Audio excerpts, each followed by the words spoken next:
Well, good day, everyone. I am Laurie Battaglia, and I'm the CEO of Aligned at Work in Scottsdale, Arizona.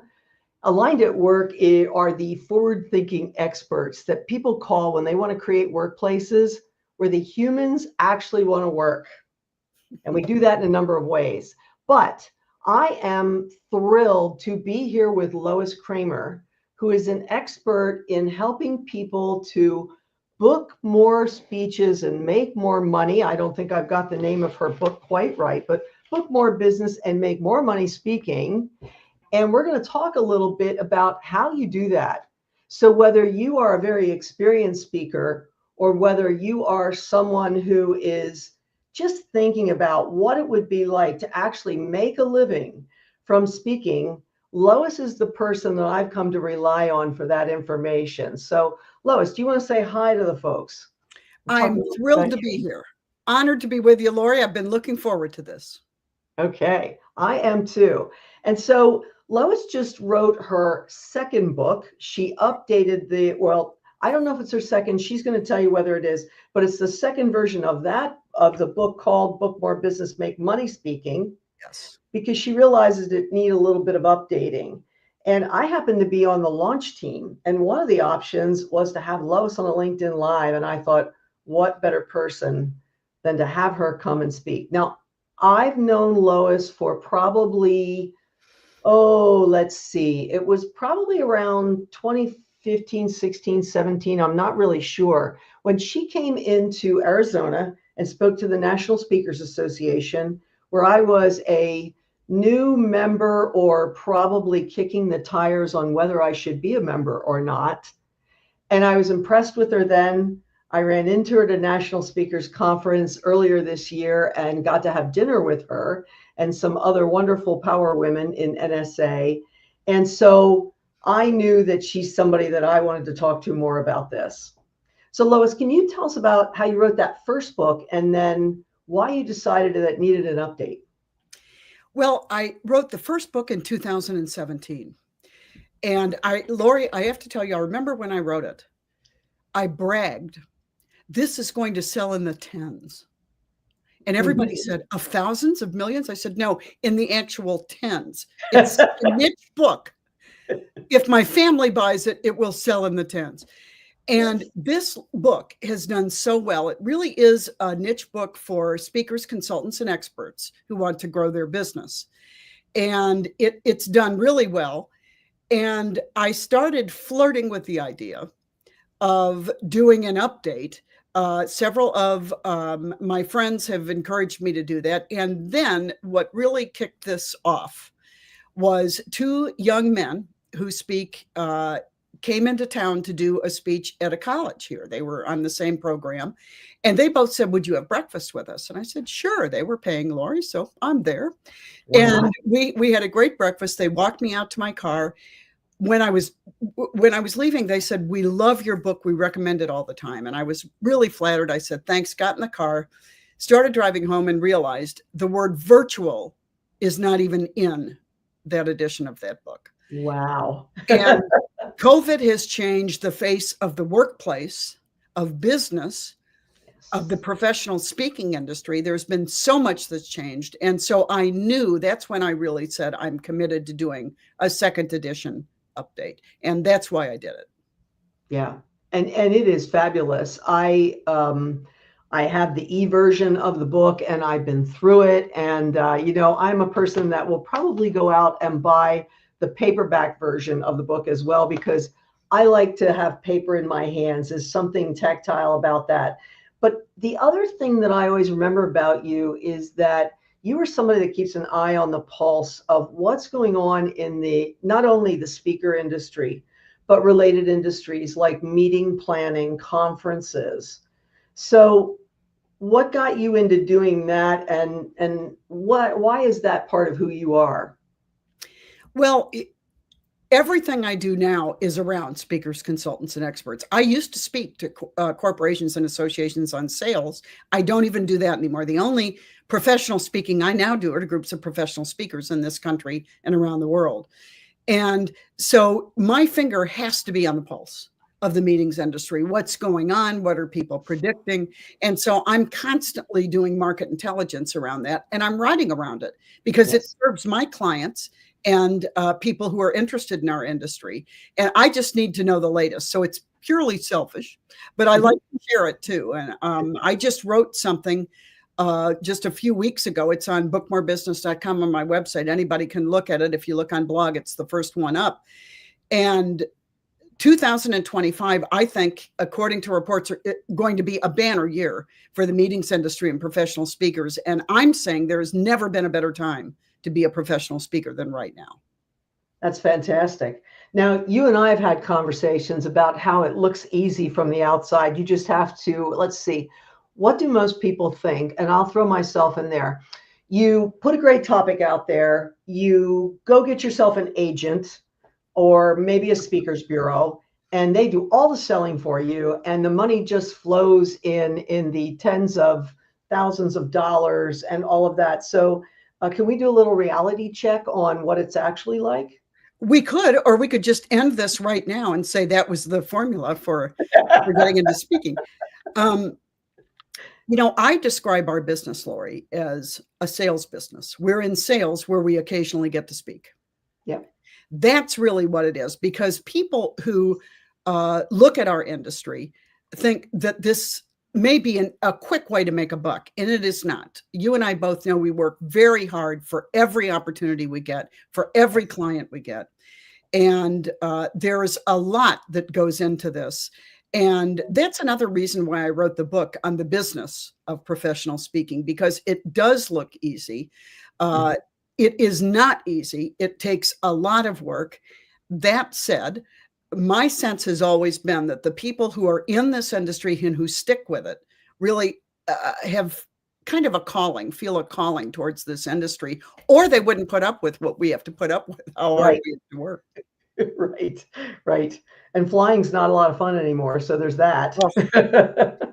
Yeah. Absolutely. Absolutely. And I'll tell you, during COVID, when our calendars just erased automatically, I saw a lot of speakers posting how much they miss travel. I have to tell you that I was looking at this thinking, I don't miss it that much. I don't want to travel as much as I used to. And what COVID did, one of the positives coming out of a terrible situation, was the use of virtual, and what you and I are doing right now, the ability to connect with people virtually and make a difference virtually.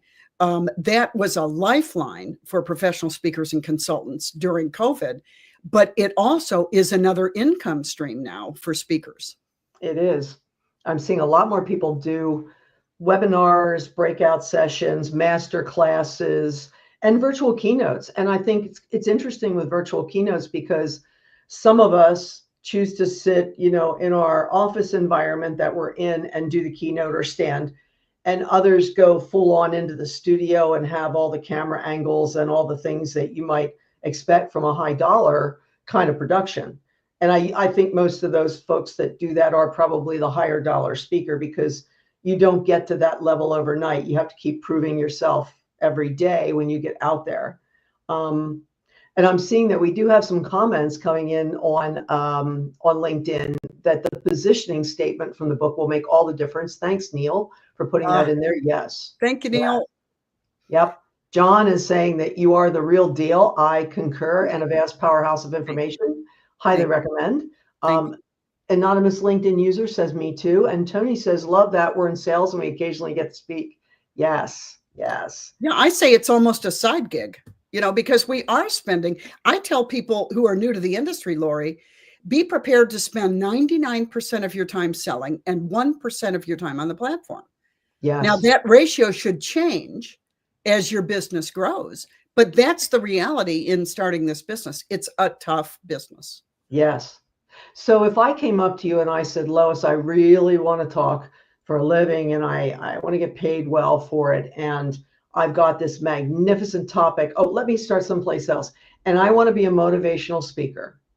Let's start with that one, because I know that you like to talk about that a little bit. So if I come up to you and I say that, what would your first advice be to me? My advice would be, you don't want to be a motivational speaker. because most motivational speakers aren't working very much. Yeah. What the market tells us is motivation is not enough. Okay. People who buy speakers, who bring speakers into their offices, are looking to tie content directly into the ROI of an organization. That's why motivation isn't enough. I say motivation is a style, not a topic. And so I suggest to my clients that they talk about their speech by saying, my speech is high content, motivational in style, or inspirational in style, if you want to use one of those words. But you don't want to lead with motivation, because it's just not enough. And I'll tell you, I worked with a bureau several years ago, hired me to work with their agents to sell you all. And I asked the bureau owner, could I talk to one of your big corporate meeting planners who uses you exclusively? I'd love a 10-minute conversation. And he said yes. I got on the phone. I thought this was fascinating, Laurie. He said he's on the phone. I go into her office. I get on the phone, and I said, "This is Lois Kramer. Thanks for taking the time to talk to me." And the first thing this gentleman said to me was, "Would you tell this bureau to quit sending me motivational speakers?" I wanted to say, "Well, and it's nice to meet you too." And I said, "Why do you say that?" And he said, "Because I liken motivational speakers to cotton candy. It looks like it has so much substance, but it dissipates way too quickly." Yeah. And I have never forgotten that conversation. And I'll tell you that I've had that information backed up a lot in my industry conversations. And so I want people to realize what is ruling now in selling speeches is high content, your expertise.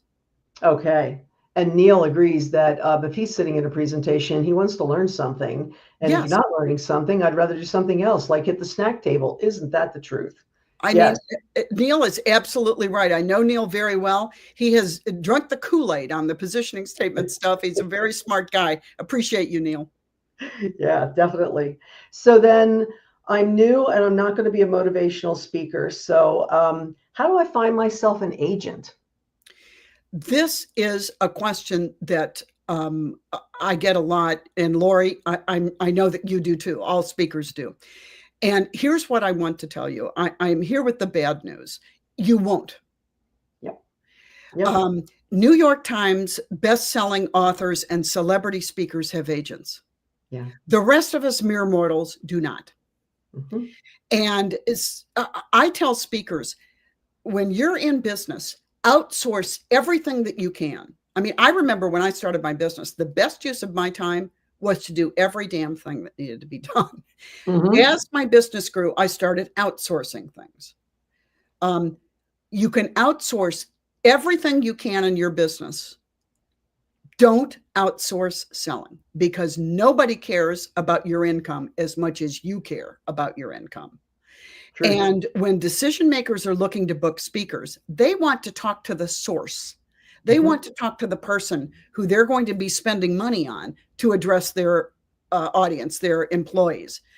So don't outsource selling, and you're not going to find an agent. Now, speakers bureaus are interesting. Speakers bureaus are a great part of our industry.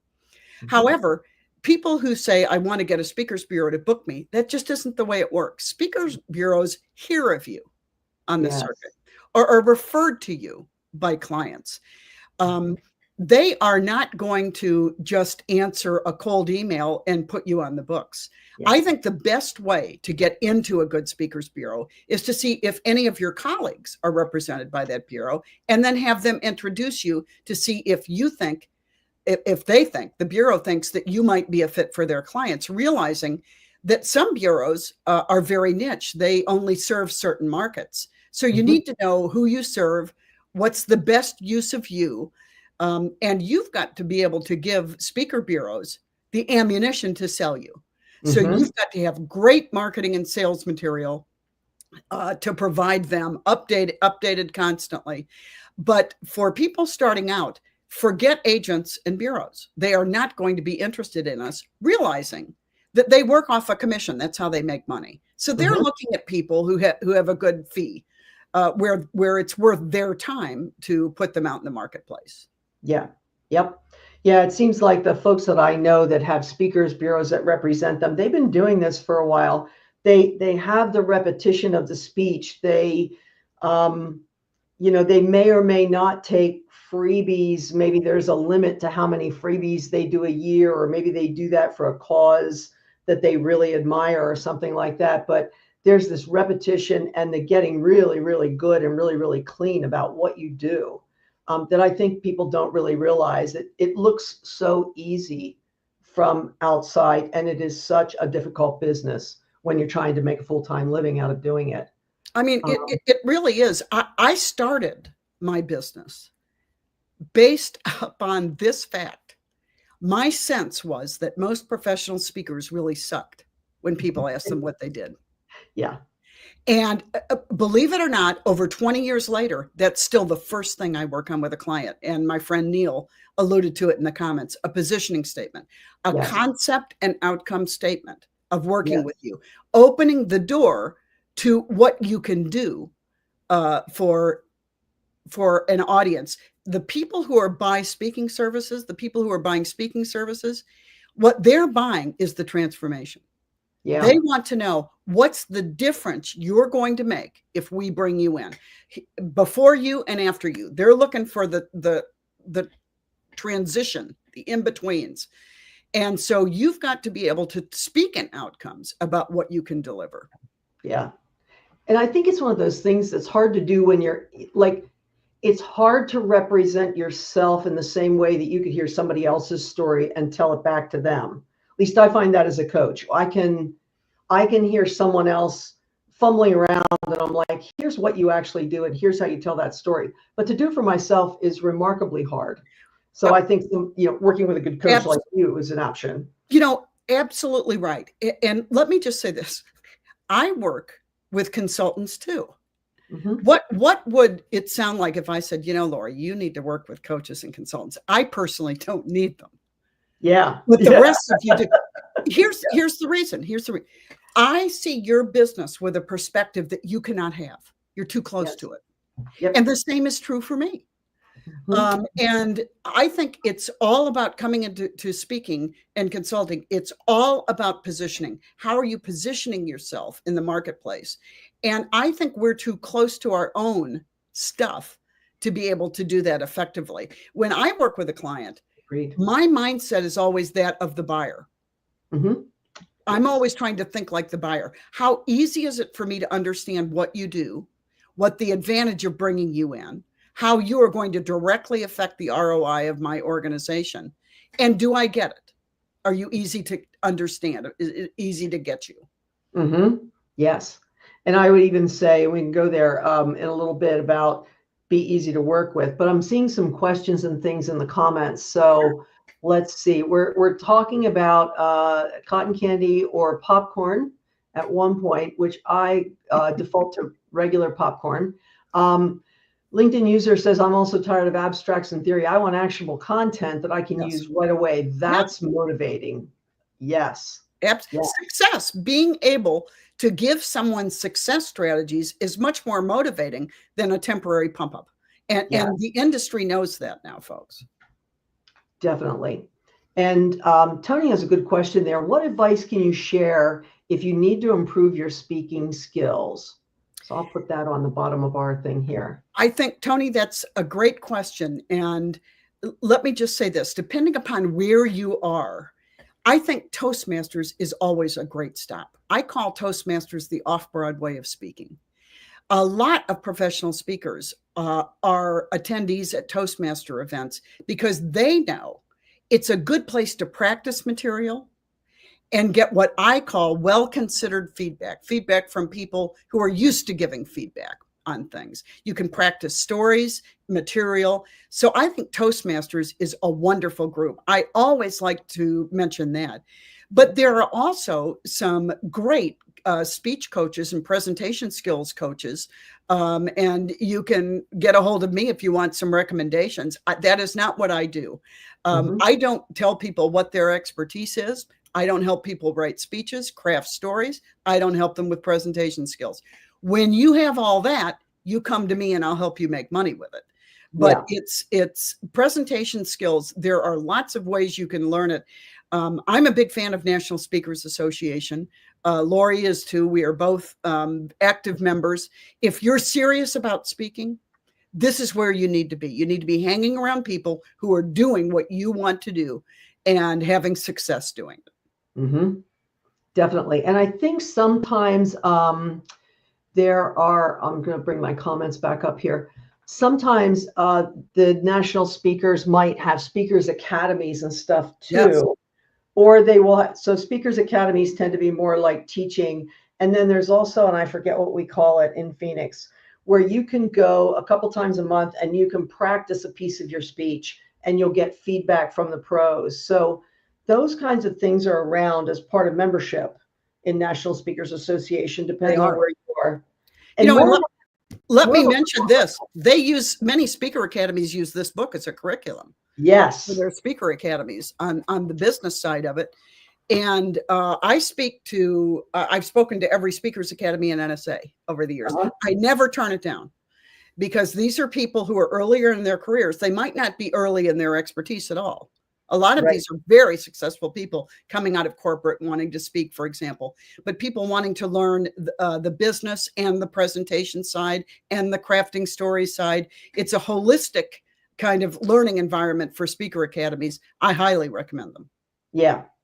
And we have a couple of other comments here. So positioning statement is good enough for the prospect to say, really? Tell me more. How do you do that? Right, Lois? Exactly. I always say this, that when I give a positioning statement, I'm going to get one of three replies typically. How do you do that? So let me give you an example. If I say my positioning statement for my business, I work with speakers who want to book more business, make more money, and monetize their message. Yes. Typical response would be, how do you do that? Yeah. Tell me more about that. Great responses. Or on occasion, on the rare occasion, Laurie, someone might say, how nice for you. And we know what that means, don't we? We know exactly what that means. That Yes. means it's time to move on to someone who's really actually interested in what it is we do. But I say that's a good thing. Yeah. Because And you know. I think exactly. Then we know, but I think one of the biggest challenges, most of us who are in speaking are solopreneurs. And I think our biggest challenge is to be a good steward of our time, talent, and resources. Yeah. And in order to do that, being able to know with clarity whether you should be spending time with a prospect is absolutely key to being productive. So Yes. I think that's not a bad thing at all. Yeah, I would agree with you there. And let's see what else we have here. I like having coaches and things I'm hired to do. I love learning more, including different perspectives and approaches. We can improve if we're stuck in ego. Yes, isn't that the truth? And I'll tell you from a personal perspective, because I am a coach and consultant, I employ a lot of coaches and consultants for different parts of the way, Sure. along the way. Yep. I find that when I have someone else to be accountable to, I don't try to pull the wool over their eyes as much as I pull it over my own. Oh, I absolutely love what you said. And Yes. I'll tell you, when I wrote the first edition of my first book was Make Money Speaking. Second was the speaker author, How to Book More Speeches and Sell More Books. And this third one, Make More Money Speaking. The first book I wrote was, I used book coach extraordinaire, Kathy Fyock. I'm a big fan of Kathy's. We met at a convention, NSA convention, and she was helpful. I told her, what I need to hire somebody. I want to write the book, but I want someone else, you, to do everything else. Find me a publisher, get all the editors, all the graphic people, everything I need. But also I told her, one of the biggest things I need you to do is to hold me accountable to a timeline to get this done. And Laurie, like you just said, if I knew that I had a call with Kathy coming up, I knew I had to get something done. Yes. And so it helped me hold my feet to the fire. Good consultants and coaches can help you do that. They really can. They really can. Yeah. And I know you outsourced the not the publication, well, probably could have been the publication, but all the PR that goes into a successful book launch. Do you want to say anything about that? Yeah, I'll tell you, when I wrote my first book,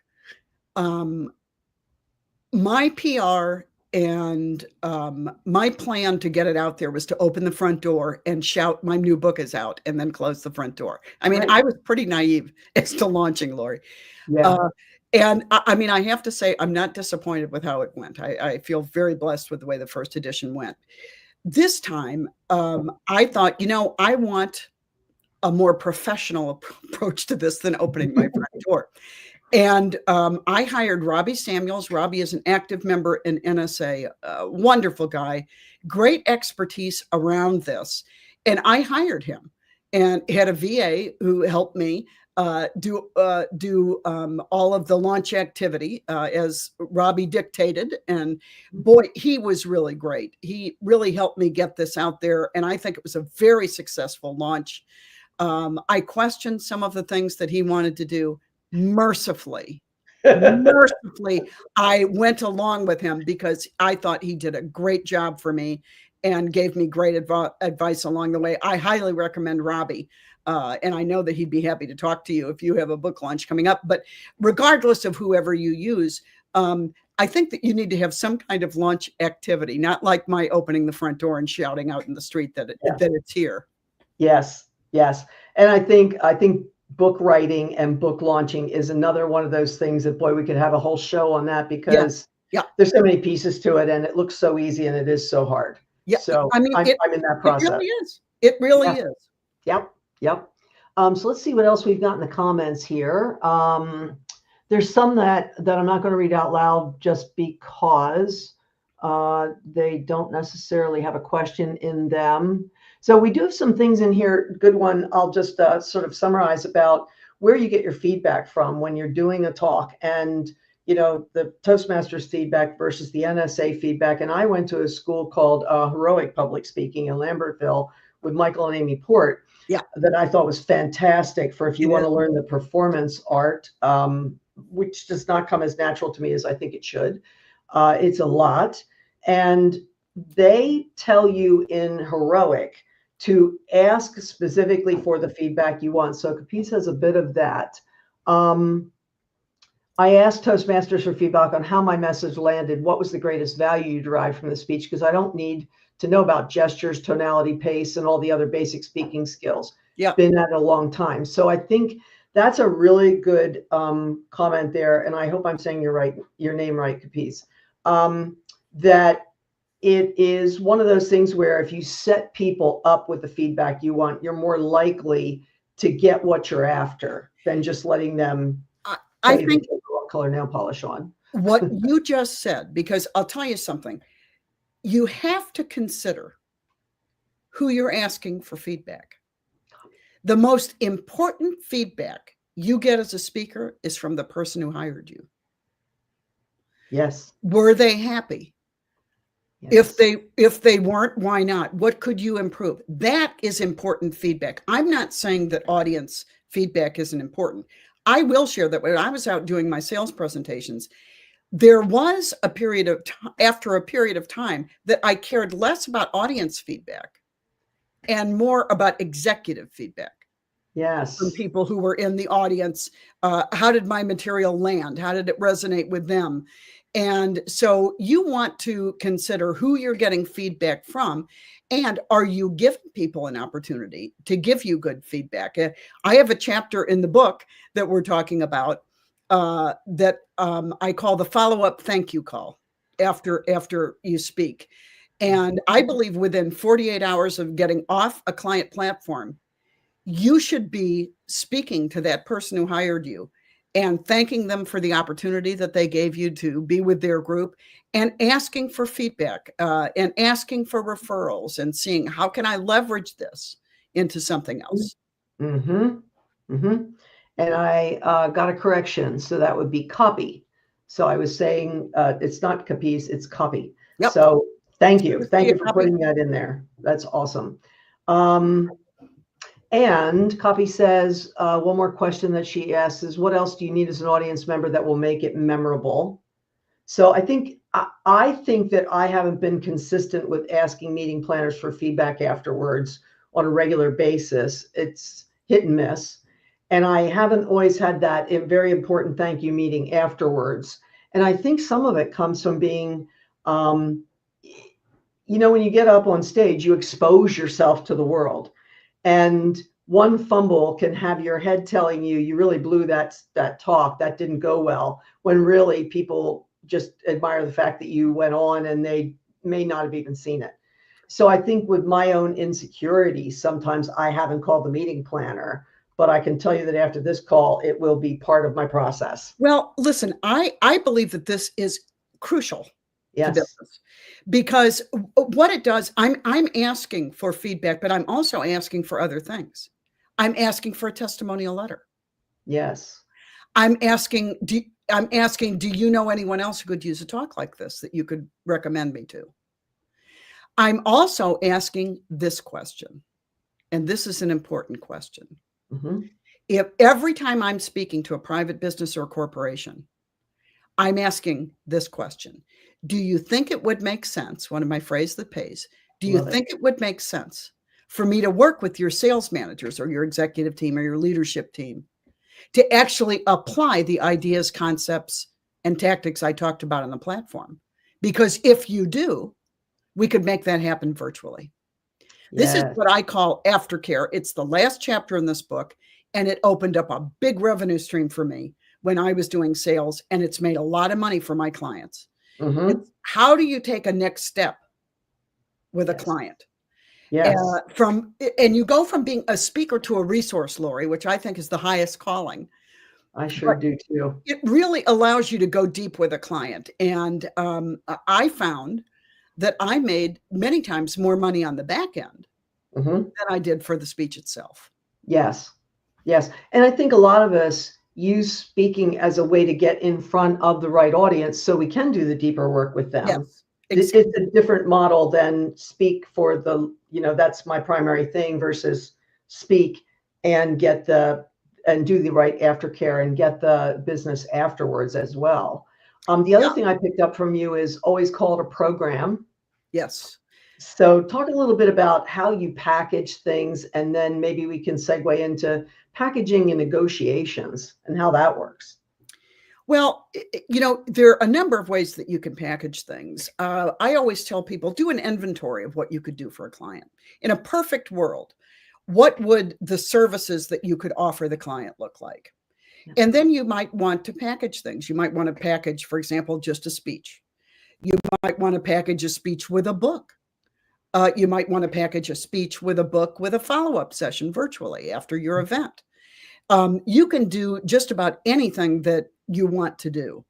And when I started doing aftercare years ago in sales, I realized that all of the ancillary services, if you will, that I offered after the speech, I could also pluck from and use to negotiate if somebody was trying to undercut my fee. If they said, we don't have money, we only have this amount of money.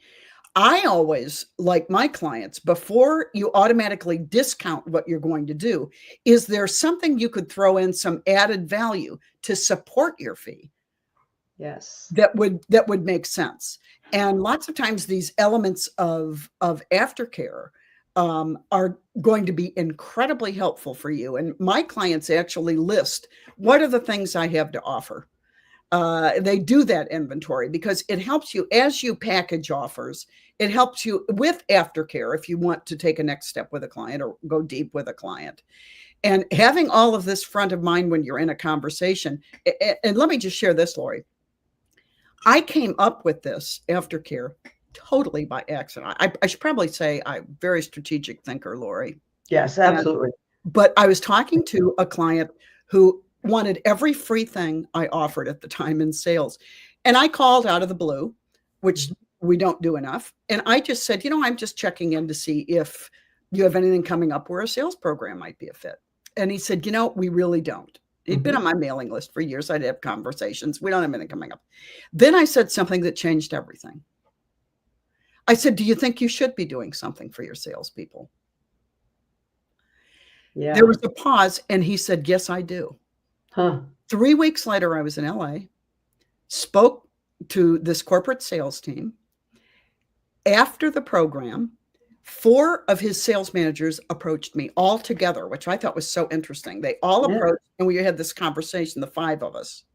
Huh. And when I left, I thought, what an interesting dynamic. They all came up together. They wanted to hear what each other was saying. And in my follow-up thank you call, I said, I found it interesting. 4 of your sales managers approached me afterwards and wanted to have a discussion.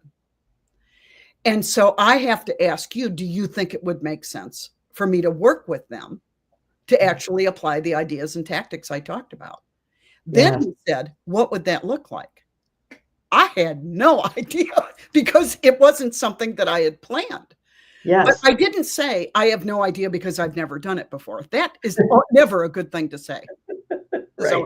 So Not in your outside voice. I said, I'll put something in writing and shoot you an email. You'll have it in the morning. He said, great. So I quickly thought, what am I going to do? And I wrote up a 30, 60, 90-day follow-up with his sales management team. Beautiful. And I offered A, B, and C, good, better, best. Yes. 10 minutes after I sent it the next morning, I got a reply from him and he said, we want plan B. Okay. What I charged for that was what I charged for him to bring me out to LA to speak. Yeah. And when I read that, Laurie, I started doing I had a permanent indent in my head from doing this. Why haven't I been doing this every time I speak for a private client? Yeah, exactly. Never again did I not offer aftercare. That's how I came up with aftercare. And as I said, my clients have made a lot of money with it over the years. But I think you brought something else up there that I've learned from a different coach, which is you don't always have to have the thing all beautifully done and packaged before you sell it. You can sell it and give yourself enough thinking time to figure out what does that look like and then build it. Well, listen, sometimes we don't know what a client wants until we talk to them. Yep. And then you've got to use your judgment. Is this something that I can do and deliver professionally? So I think that, feedback in that regard can help you decide on your future offerings, on how you're going to package things and what you need to be talking about. Exactly. Exactly. So we're talking a little bit about aftercare, but there's something else that you brought up that I think you just have taught me so much about, and that is, what about the one sheet? What about a speaker reel? You talked about having great marketing materials. What's important these days for meeting planners to take you seriously as a professional speaker? Well, I think you have to have the collateral that gives them confidence to hire you. I always say every time someone hires us, we have to realize they're taking a risk unless they know us, have seen us, or have been referred to us by a trusted colleague. Yes. So you have to have the quality of material, be it whatever you mentioned there. You have to have the quality of material that gives them the confidence that you can make a difference in their organization. Whenever I work with someone, at whatever level they are in speaking, I'm really bossy. I'm getting old and crabby. I always insist the first 2 things that we work on are a great positioning statement. How do you begin a conversation to open a door, to create a working relationship? And second, a core offering sheet or a one sheet with the outcomes that it brings. So it's crystal clear to the buyer what they're getting. There's no doubt, it's crystal clear.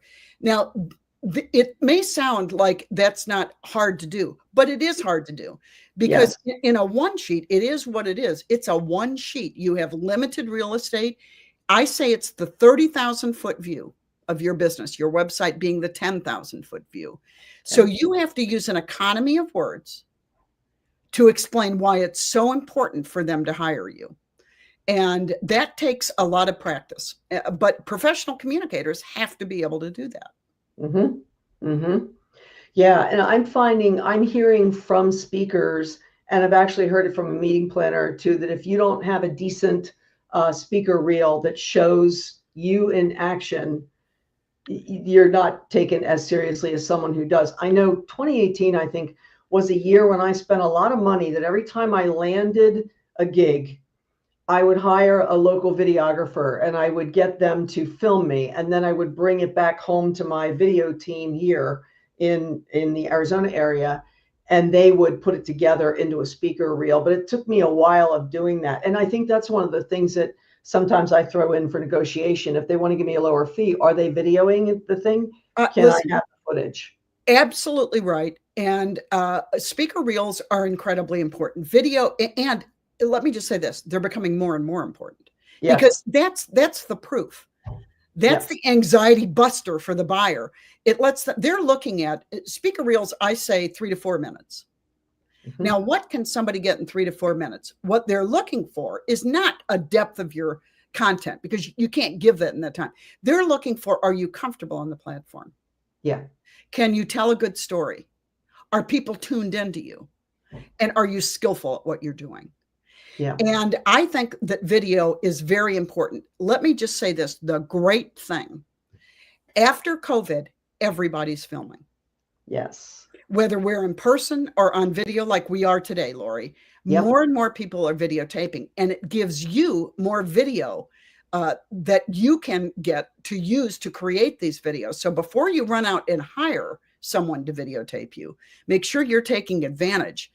And let me just say this, some of the new content in this new edition is about licensing. It's great having more and more people videotaping, but Yes. your job is to protect your intellectual property. And are you doing that when everybody is videotaping? And so my clients come with a videotaping agreement that they are prepared to have people sign on to. And I think these tapes can become so valuable, because I used to always give people 30 days to take my tape. If I come in and present, you've got 30 days. People who weren't able to be at the meeting can access it. People who were at the meeting, if they want to rehear something, they can rehear it. But then my clients now say, at the end of 30 days, or however many days you choose, I will give you an option to license further use of it if you found it helpful. There you go. Now, this can be especially helpful for people who are trainers. So be thinking about licensing. And it's one of the reasons I wrote the book too, because we want to make sure, if we don't value our intellectual property in the marketplace, right, nobody is. Yeah. And we want it out there, but we want to be paid for the things that took us hours and days and months and years sometimes to create. Yes. So, and I see one more question in there from Neil: cold call or cold email Lois? And I think that was when you were talking about outreach. Yeah. I would say both. Here's what I suggest. Cold emails, we all know, may go in a spam folder. That's one reason why a lot of people don't send them. They don't always go in a spam folder, though, folks.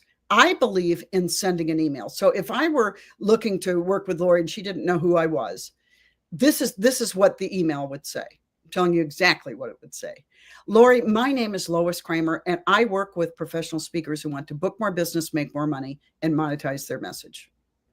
I'm reaching out to see if a program like mine may be a fit for an upcoming meeting, or may answer a challenge that you're currently facing with your workforce. I've attached a snapshot of my business for your convenience, and I look forward to touching base with you in the next couple of days to see what you think. Nice. So that snapshot of my business is going to be that core offering sheet as a PDF file. So Neil, I believe in sending that.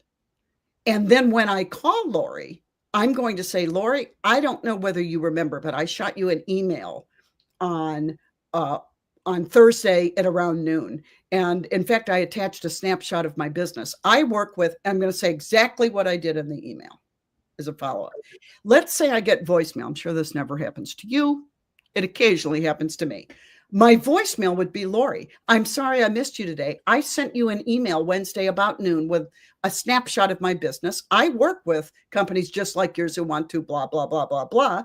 And I'm reaching out to see if a program like mine could fit into some future plans, or if a program could handle some of the challenges that you're currently facing right now in a highly competitive marketplace. I'd love to talk to you. Yeah. So that's going to be, so, I want you to see there is a thread that constantly runs through everything. And that's my positioning statement. My friend Neil is not going to be surprised to hear this. But if you have a positioning statement, you have a great voicemail, you have a great email, and it allows people to view you in the context of how you position yourself coming in. Yeah.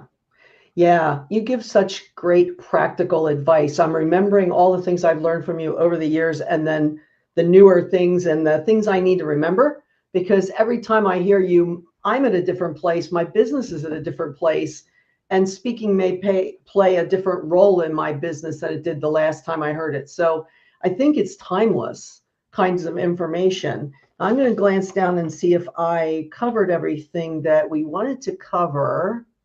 I think we did. How about that? Oh my gosh. Yeah, one way or another. How good are we, Laurie? Really, honestly. But is there anything else? And Fawn, in the background there, if you can put up some of the links that we have across the bottom of the screen, how would we get in touch with you, Lois, if we wanted to get in touch with you? Well, feel free to email me, lois@bookmorebusiness.com. Okay. If I can help you or answer any questions that you might have. If you're in speaking, whatever level you're in, I think that you will find some good information for from a $20 book. Yes. And so I'm going to highly recommend my book. But if I can ever help you, feel free to reach out to me. I'm always happy to answer any questions. And if you need something that I don't do, I'm always happy to try and give you a referral to someone who can help you. Yes, I know you know a lot. And there's the website, and we did have the link for the book up there as well. But you can always go to Lois's website and find out more information. And she's all over social media. So there's that. We'll hold that one for a minute. That is the Amazon link to go over to Amazon to get this. And you might want to take a snapshot of that, folks, because these LinkedIn Lives do something a little funny. They stay there, and you won't really be able to click on the comments or things like that. You'll have to go all the way through. So take a picture. Laurie, if you could put that link in the chat, that would be great too. Yeah. The Amazon link would be super. Okay. And Fawn, if you can take that over and put it in the chat. Thank you. People are doing that would be grand. Yeah. That would be wonderful. Good. People can grab it. Is there anything else that we missed talking about that you really want the folks to know? Well, I just want to say that I'm going to re-say something that I said earlier, and that's that it's a great time to be a speaker. Yeah. That said, make sure that you're going into this with your eyes wide open. Make sure that you have a great speech. You can have the greatest speech in the world, but if you can't sell it, you're never going to have an opportunity to be a speaker. So selling is an absolutely important skill. As I said earlier, this is really a sales job with a side gig of occasionally getting to speak. That's how I want you to think about it, because selling is really important. You have to be your own best advocate in the marketplace. So whatever you can do to up-level your selling skills and selling your intellectual property business is going to work for you. Yes, absolutely. Well, it's been wonderful. Will it be available on recording? Yes, copy. It will be available both on LinkedIn. I think pretty much the minute we close this down, you'll be able to go back and watch it again. And then we are simulcasting it over to the Aligned at Work YouTube channel. And so it is also, if you go on YouTube and you Google Aligned at Work, it will come up. So you can see it there as well. And you always have access to this. It'll always be there. It will be on my page. On LinkedIn, Laurie Battaglia, and just look for it there. And I think you can pretty much use the same link that you got in to access it anytime you want to. So it has been my pleasure to spend this time with Lois. Again, I enjoy every minute of it. And I hope you've learned a few things. It would be great if people want to plop something in the chat that stood out for them today. That's always a nice way to know that we made some impact. But for folks who are listening now and folks who are listening afterwards, we know you got something out of this, because there's never a time I talk to Lois that I don't learn something new or remember something that I should have been doing. So, well, Laurie, I just want to thank you for inviting me. I've looked forward to this and honored to be with you today, and appreciate all of the people who joined in and asked questions. Thank you. Me too. Okay, thank you, everybody, and we'll see you next time.